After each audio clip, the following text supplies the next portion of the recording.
শুভ সন্ধ্যা বন্ধুরা, আমিও চলে গেছিলাম রেডি হয়ে রথ দেখতে, সাথে আমার ছেলে অংশু আর মাকে নিয়ে।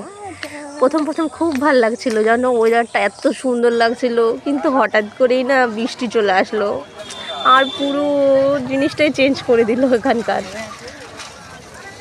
অংশুকে প্রথমে একটু রথে উঠিয়েছিলাম, ব্যাস তারপরে চারিদিকটা বেশ ভালো করে ঘুরে নিলাম। তারপর কিছু খাওয়া দাওয়া করে চলে আসলাম মাটির পুতুল। এখান থেকে কিছু অংশের জন্য খেলনা নিলাম।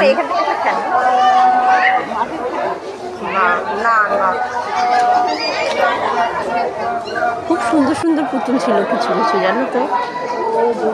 তোমরা তো জানোই আমাদের কৃষ্ণনগরের মাটির পুতুল খুব সুন্দর। আমি জানি না রাস্তায় আসার সময় একটা রথ ছিল, এই দেখো সেটা। ভিডিওটা কেমন হয়েছে জানিও। মজার খেলনা।